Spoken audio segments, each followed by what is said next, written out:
Hello दोस्तों, मैं संतोष sir आप सभी लोगों का मॉडर्न हब में स्वागत करता हूं। हमें उम्मीद है आप लोग को वीडियो पसंद आ रहा होगा और आप लोग स्वस्थ भी होंगे। तो चलिए आज स्टार्ट करते हैं हिस्ट्री का एक टॉपिक, सिंधु सभ्यता।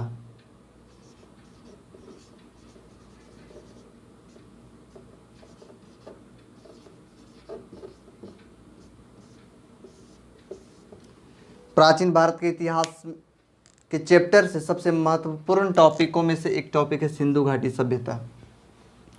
जब सिंधु घाटी सभ्यता की बात करेंगे तो इसके बारे में जो है हमें जानकारी पुरातत्व से प्राप्त हुई है। पुरातत्व कहने का मतलब खुदाई से प्राप्त वस्तु से, खुदाई से जो वस्तु निकले हैं उसकी सहायता से जो है हमें जानकारी मिली कि यह जो सभ्यता जो है सिंधु घाटी सभ्यता थी। बात 1856 1856 की है, जब ब्रिटिश सरकार के द्वारा भारत में रेलवे का पटरी बिछाया जा रहा था। आपको पता होगा कि भारत में जो है 1853 से रेलवे चलना प्रारंभ हो गया। लॉर्ड डलहौजी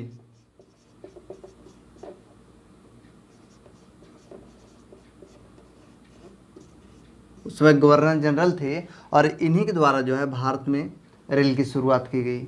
तो उसी समय जो है, और 1853 की जब बात हो रही तो पाकिस्तान और भारत दोनों एक थे।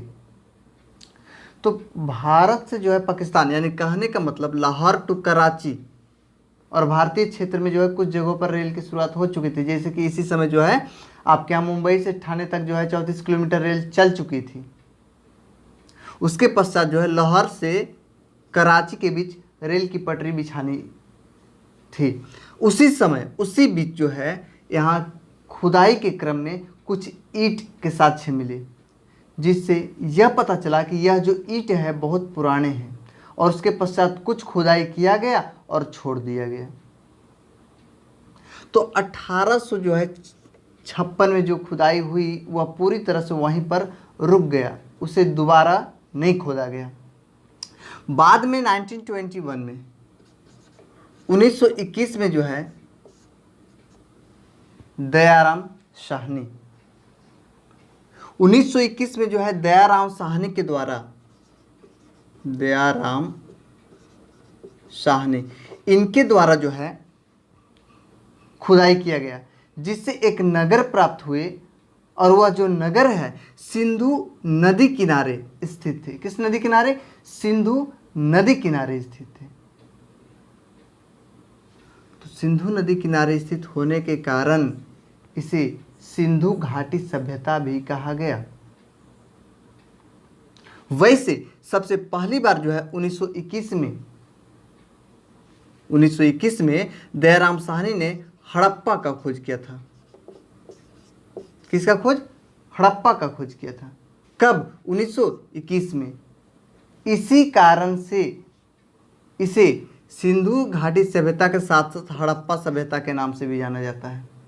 ये पॉइंट आपका क्लियर हो गया होगा कि हड़प्पा सभ्यता, सिंधु सभ्यता और सिंधु घाटी सभ्यता तीनों कोई और नहीं बल्कि एक ही है। फिर से जरा गौर करेंगे, हड़प्पा सभ्यता की खोज कौन किए थे? तो दयाराम साहनी। कब किए थे? तो 1921 में। जब हड़प्पा की बात करेंगे तो हड़प्पा यहाँ हमने देखिए लिख भी दिया है। हड़प्पा भारत में नहीं बल्कि पाकिस्तान में स्थित है। कहाँ स्थित है? पाकिस्तान में। पाकिस्तान में कहाँ? तो पाकिस्तान में जो है पश्चिमी पंजाब का जो क्षेत्र है वहाँ रावी नदी किनारे। किस नदी किनारे? रावी नदी के किनारे जो है यह हड़प्पा स्थित है। प्रश्न यहाँ भी पूछा गया कि हड़प्पा किस नदी किनारे स्थित है, तो आपको ध्यान पे रखना है रावी नदी किनारे। कहाँ स्थित है? तो पाकिस्तान में। पाकिस्तान में कहाँ? तो पश्चिमी पंजाब।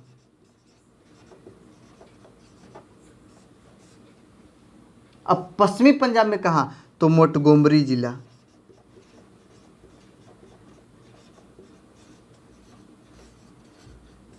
कौन सा जिला? मोंटगोमरी जिला। तो ये पॉइंट आपको ध्यान पे रखने हैं। बात कर दिया जाए इस पूरे सिंधु सभ्यता का, तो सिंधु सभ्यता का जो डेट है यह निश्चित तो नहीं है, लेकिन जो वहाँ से खुदाई के समय प्राप्त वस्तु हुए थे, पुरातत्व हुए थे, उसकी सहायता से जो है हमारे यहाँ कार्बन डेटिंग पद्धति जो है C14, कार्बन डेटिंग पद्धति 14 के तहत हमारे वैज्ञानिकों ने यह बताया कि इसका जो कालक्रम था 2350 BC टू 1750 BC तक के बीच का काल माना जाता है। यानी सिंधु सभ्यता का जो काल है कितने और कितने के बीच था? तो 1350 ईसा पूर्व से लेकर के 1750 ईसा पूर्व के बीच का जो है इतिहास सिंधु सभ्यता के बारे में बताता है। तो यह भी आपको ध्यान रखने हैं। किससे यह जानकारी प्राप्त हुई? तो कार्बन डेटिंग पद्धति 14 के तहत जो है हमें यह जानकारी मिली। इससे यह जानकारी मिला कि सिंधु सभ्यता का जो क्षेत्र था खुदाई के पश्चात जो है यह पता चला कि पूरे सिंधु सभ्यता का जो क्षेत्र था वह त्रिभुजाकार था। कैसा? त्रिभुजाकार। और कुल मिलाकर के देखा जाए तो यह 12,99,600 वर्ग किलोमीटर के क्षेत्र में फैला हुआ था। फिर से ध्यान रखेंगे कुल कितने क्षेत्रफल में, हमने यहाँ लिख भी दिया है 12,99,600 वर्ग किलोमीटर में पूरा सिंधु सभ्यता जो है एक त्रिभुजाकार रूप में फैला हुआ था। आज़ादी के पहले की बात किया जाए तो यह तो एक था, लेकिन आज़ादी के पश्चात की जब बात करेंगे तो सिंधु सभ्यता का अधिकांश भाग जो है भारत में मिले हैं। कहाँ मिले हैं? भारत में। लगभग कहा जाता है 80% भाग जो है सिंधु सभ्यता का भारत में है, बाकी 20% जो भाग है कहाँ है? पाकिस्तान में। जब चौहद्दी की बात करेंगे तो सिंधु सभ्यता की सबसे उत्तरी सीमा जो है, उत्तरी जो छोर है वह मांदा जो कि जम्मू कश्मीर में स्थित है।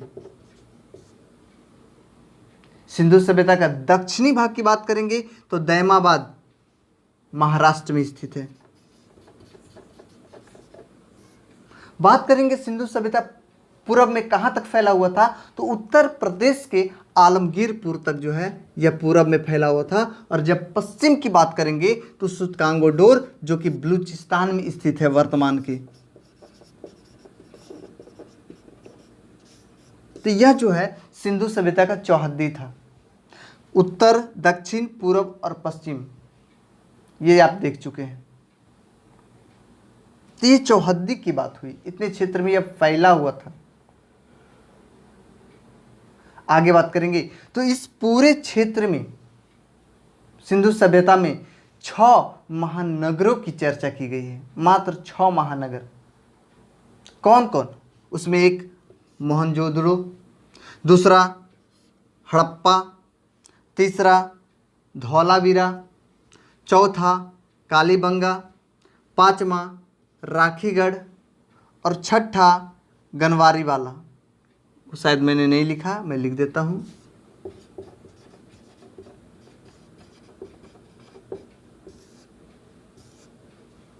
कुल कितने महानगर?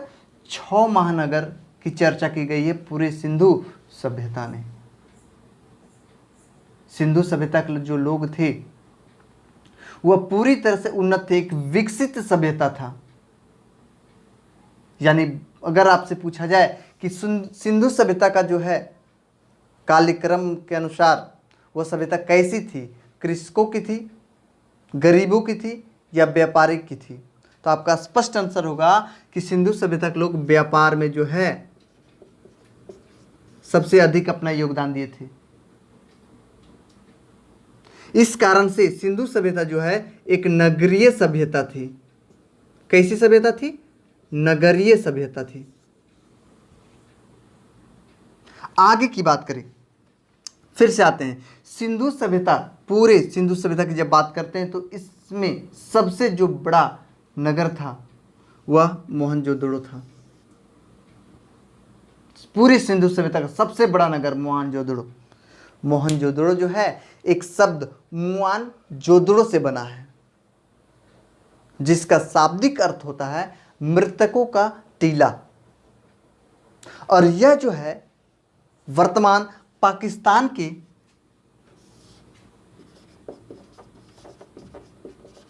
लड़काना जिले में,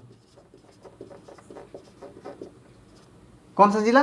पाकिस्तान के लड़काना जिले में और सिंधु नदी के तट पर स्थित है। कौन?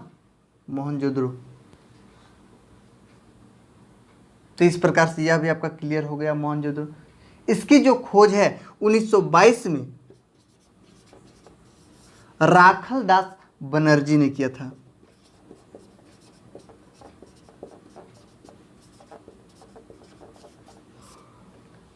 यानी इससे जो है मोहनजोदड़ो से 4-5 पॉइंट तो अभी आपको मिल गए कि मोहनजोदड़ो का खोज कब हुआ, तो 1922 में। कौन किया? तो राखल दास बनर्जी। किस जिले में स्थित है? तो पाकिस्तान के सिंध प्रांत के लड़काना जिले में वर्तमान में स्थित है और ये सिंधु नदी किनारे स्थित है। पूरे जो है सिंधु सभ्यता का सबसे बड़ा महानगरों में से एक यह है।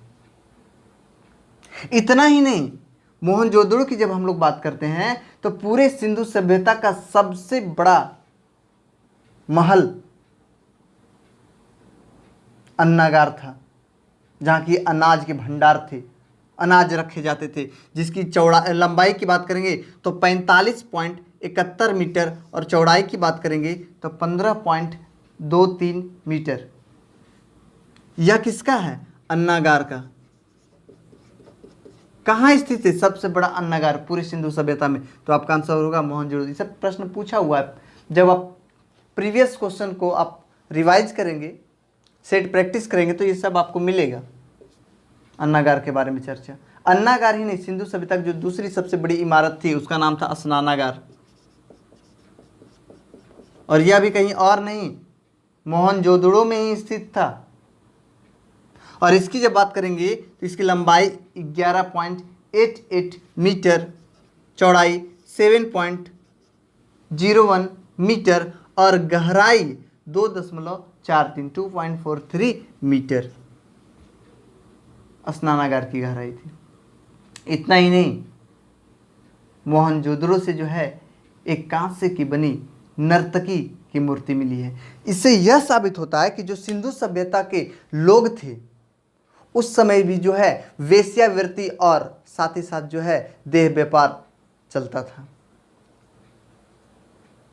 तो इस प्रकार से जो है नर्तकी की मूर्ति के बारे में हमेशा पूछा जाता है, कहाँ से मिला है? तो मोहनजोदड़ो से। तो इस प्रकार आपको ये ध्यान रखने हैं। आगे की बात करेंगे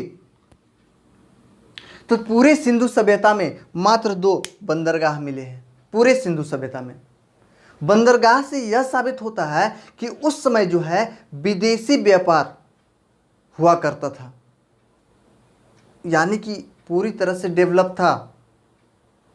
विदेशी व्यापार हुआ करते तभी तो बंदरगाह था। और वो 2 बंदरगाह कौन? एक था लोथल और दूसरा आपका था सुतकोड़दा। एक लोथल और दूसरा सुतकोड़दा, ये 2 क्या थे? बंदरगाह थे। सिंधु सभ्यता के प्रश्न इस प्रकार भी पूछ देता है कि सिंधु सभ्यता के में जो है कौन गोदीबाड़ा था। तो अगर गोदीबाड़ा भी पूछे तो उससे घबराने की कोई ज़रूरत नहीं है। उसका आंसर आपका हो जाएगा लोथल। ये नहीं रहेगा तो मिलेगा कौन? सुतकोड़दा। अक्सर उसका आंसर लोथल चेक होगा। क्या? गोदीबाड़ा। ध्यान पे रखना है। तो इस प्रकार से आप लोथल के बारे में जानें। लोथल कहाँ? लोथल वर्तमान में जो है गुजरात में स्थित है। कहाँ स्थित है ये? गुजरात के अहमदाबाद जिले में स्थित है।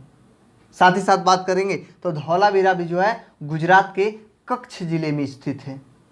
धौलावीरा का मतलब होता है सफ़ेद कुआं, और यह भी जो है सिंधु सभ्यता के जो है बड़े नगरों में से एक था। हमने 6 महानगर की चर्चा की थी, उसमें एक कौन था? धौलावीरा भी था। साथ ही साथ बात करेंगे कालीबंगा, यह राजस्थान में स्थित है, जहां से जो है हमें पकी हुई ईंट का साक्ष्य मिला है। और कालीबंगा की बात करेंगे तो इसका शाब्दिक अर्थ होता है काली चूड़ियाँ। वर्तमान में राजस्थान जिले में यह स्थित है कालीबंगा। तो इस प्रकार से इसे भी आपको याद रखने हैं। राखी गढ़ी, यहाँ से जो है जले हुए चावल के साक्ष्य मिले हैं। मतलब यह स्पष्ट हो गया कि उस समय जो है धान की भी खेती होती थी। लेकिन जब खेती की बात होती है और कृषि की बात जब चले तो बस दो ही आपको याद रखना है, गेहूं और जौ। यानी सिंधु सभ्यता में प्रमुख फसल कौन थे? तो गेहूं और जौ। खाद्य फसल, कैसे फसल? खाद्य फसल में पहला गेहूं और दूसरा जौ। और अगर डायरेक्ट पूछ दिया जाए कि सिंधु सभ्यता के मुख्य फसल कौन थे, यानी खाद नहीं लगा हुआ रहे, तब आपका आंसर हो जाएगा कपास।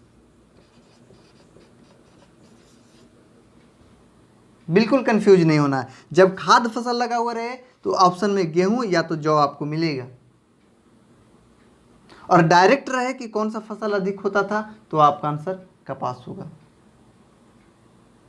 कपास काली मिट्टी में सबसे अधिक होता है, इसलिए काली मिट्टी को रेगूर मिट्टी कहिए या कपासीय मिट्टी भी कहा जाता है। तो उस समय उस क्षेत्र में सिंधु घाटी सभ्यता का जो क्षेत्र था वहाँ कपास का उत्पादन बहुत अधिक होता था। आगे की बात करते हैं हम लोग। ये बात यहाँ तक की सिंधु सभ्यता का जो है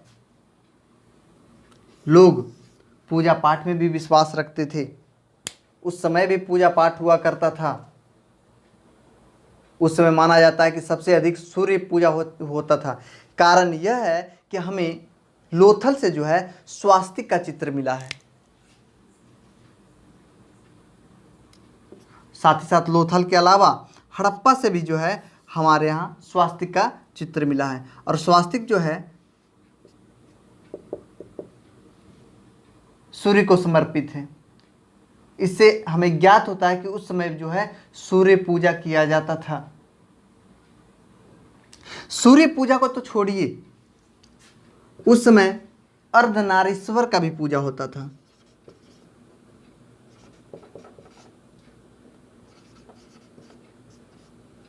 जब अर्धनारीश्वर की बात करेंगे, आधा नर और आधा स्त्री, और इनके बारे में हमारे इतिहासकार कहते हैं कि यह कोई और नहीं बल्कि शिव थे। कौन थे? शिव थे। यानी उस समय भी शिव का पूजा किया जाता था। लेकिन सबसे बड़ी बात यह है कि पूरे सिंधु सभ्यता में एक भी मंदिर के साक्ष्य नहीं मिले हैं। उस समय मंदिर नहीं बनाए जाते थे। इतना ही नहीं, शिव के साक्ष्य के साथ साथ में सिंधु सभ्यता में अग्निकुंड भी मिले हैं। अग्निकुंड के अलावा जो है जब वहाँ के लोग कृषि यानी खेती करते थे, उपज अच्छी होती थी, तो वहाँ के लोग जो है मिट्टी की एक मूर्ति, एक देवी बना करके जो है उनका पूजा करते थे, जिसे उर्वरता की देवी माना जाता था। तो यह भी सिंधु सभ्यता में जो है बहुत मान्यता था। यानी उर्वरता की देवी उस समय जो है कहा जाता है कि महिलाओं को जो है काफ़ी ज़्यादा आदर किया जाता था। इसलिए स्त्री सतात्मक का आप कह सकते हैं, यानी प्रीत सतात्मक, जहाँ की पिता का अधिकार हो। लेकिन सिंधु सभ्यता में जो है पिता का अधिकार ना दे करके जो है माताओं को अधिक अधिकार दिया गया है। इसीलिए जो है यहाँ उर्वरता की देवी की पूजा होती थी।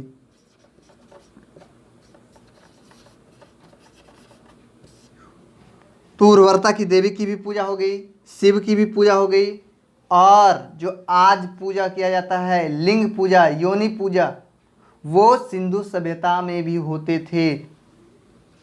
कौन कौन पूजा? लिंग पूजा, योनि पूजा।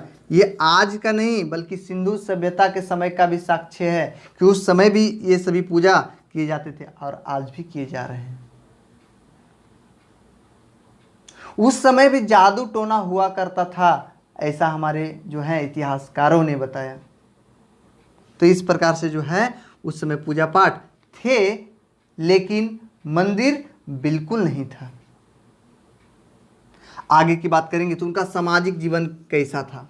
सामाजिक जीवन बिल्कुल एकदम चहल पहल था, नगरीय सभ्यता थी, तो पूरी तरह से जो है आबादी वहाँ भरी हुई थी। वहाँ का जो है पूरा समाज 3 वर्गों में बांटा हुआ था, एक उच्च वर्ग, मध्यम वर्ग, निम्न वर्ग।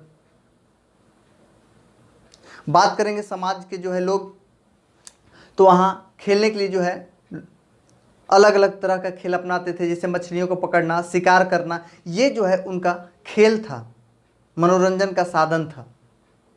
और बात करेंगे फिर, तो यहाँ के लोग जो हैं मीठा के लिए कोई और चीज़ नहीं बल्कि शहद का प्रयोग किया करते थे। प्रश्न यह भी पूछा हुआ है कि मीठा के लिए जो है सिंधु घाटी सभ्यता के लोग किस चीज़ का प्रयोग करते थे, तो शहद का प्रयोग जो है हमेशा मीठा के लिए किया करते थे।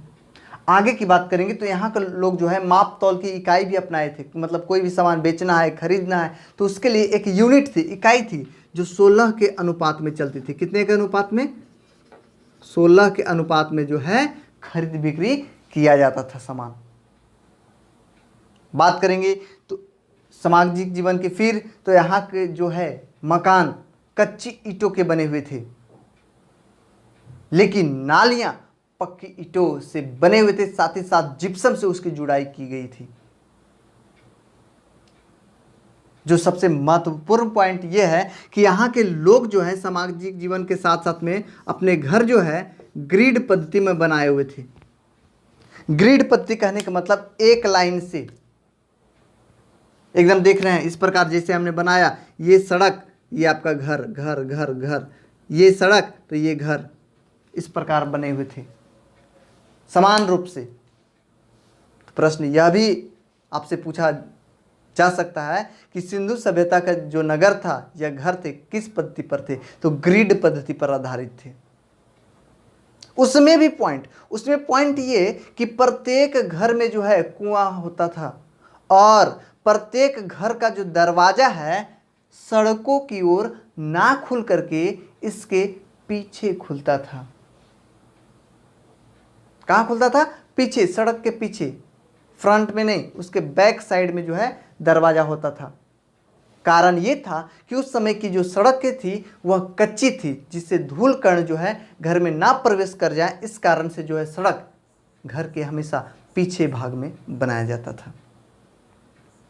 आगे बात करेंगे तो प्रत्येक सड़क एक दूसरे को समकोण पर काटती थी। कच्ची तो थी लेकिन काफ़ी वह मजबूत होती थी।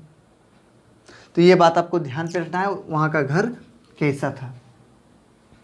तो इस प्रकार से आगे की बात करेंगे तो मनोरंजन के साधन के लिए हमने बताया ही, उसके अलावा जो है नाच गान हर एक चीज़ था, वेश्यावृत्ति भी व्याप्त थी, यानी नगरीय सभ्यता थी, तो हर एक चीज़ आपको यहाँ देखने को मिलता था।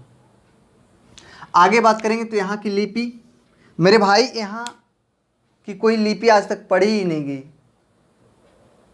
कोई लिखावट है या नहीं है इसके बारे में कोई जानकारी दिया ही नहीं गया। दिया क्या गया? चित्र। क्या दिया गया? चित्र।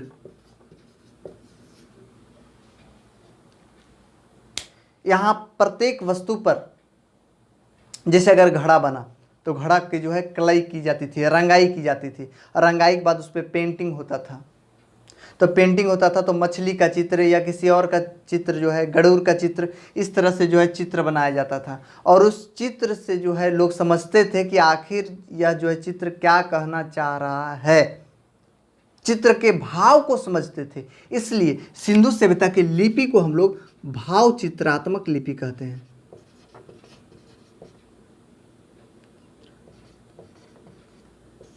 कैसा? भाव चित्रात्मक लिपि, या इसी को गोमुख लिपि कहते हैं। भाव चित्रात्मक लिपि लिखी कैसे जाती है? तो यह दाएं से बाएं और फिर बाएं से दाएं, फिर दाएं से बाएं, इस प्रकार जो है कहा जाता था कि यह लिपि लिखी जाती है। यानी इस प्रकार से चित्र बनाए जाते होंगे। ठीक है, तो इस प्रकार से आप देख सकते हैं कि सिंधु सभ्यता की लिपि भाव चित्रात्मक थी। अभी बर्तन की मैंने आपके सामने बात किया, वैसे बर्तन जो लाल रंग से पेंट किए जाते थे पकाने के बाद, उसे हम लोग टेराकोटा के नाम से जानते थे। किस नाम से? टेराकोटा। टेराकोटा क्या है? लाल रंगों से कलई किए हुए बर्तन को हम लोग टेराकोटा कहते थे। अगला पॉइंट ये है कि अगर कोई व्यक्ति सिंधु सभ्यता के समय मर गया, उसकी देहांत तो हो गई, तो उसका शरीर का अंतिम संस्कार 3 प्रकार से किया जाता था। एक, दाह संस्कार। कहने का मतलब व्यक्ति को डायरेक्ट जला दिया जाता था, आज भी होता है। दूसरा,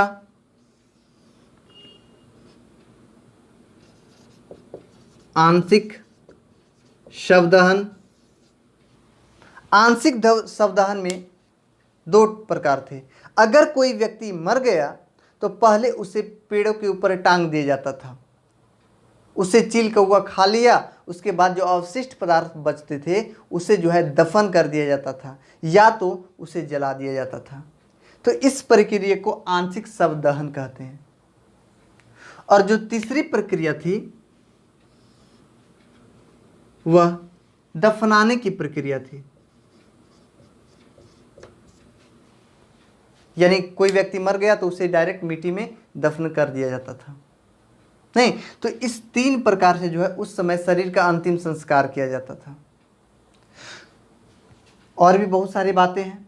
आपने अंतिम संस्कार देख लिया, लिपि देख लिया, वहाँ के सामाजिक जीवन को देख लिया, पूजा पाठ को देख लिया, वहाँ के शहरों को देख लिया। तो इस प्रकार से जो है यह सिंधु सभ्यता जो है पूरी तरह से फूला फला एक शहर था। सोना, चांदी, कांसा, तांबा, सभी चीज का जो है यहाँ व्यापार होता था और लोगों को जानकारी था, लेकिन तलवार की जानकारी नहीं थी, यानी लोहे की जानकारी नहीं थी। स्पष्ट बोल दिया जाए तो बाकी जो है यहाँ के लोग भी बुद्धिमान थे। इतिहासकार मार्शल बताते हैं कि ये जो है भरी पूरी नगरी अचानक बाढ़ के कारण विलुप्त हो गई और हमारे इतिहास के पन्ने में जो है आकर के रह गई। खुदाई के पश्चात हमें पता चला कि सिंधु सभ्यता एक बहुत बड़ी सभ्यता थी और सच में यह थी। तो इस प्रकार से जो है सिंधु सभ्यता के बारे में आपके सामने मैंने बहुत सारे पॉइंट्स को रखा। अगर आपके मन में और भी पॉइंट्स या प्रश्न आ रहे हैं तो बिल्कुल आप नीचे दिए गए कमेंट बॉक्स में कमेंट करें, मैं जवाब आपको ज़रूर दूंगा। और इसी प्रकार आप पढ़ते रहिए, आगे बढ़ते रहिए। अगर वीडियो पसंद आए तो लाइक करें, शेयर करें एंड सब्सक्राइब करना बिल्कुल नहीं भूलें। धन्यवाद।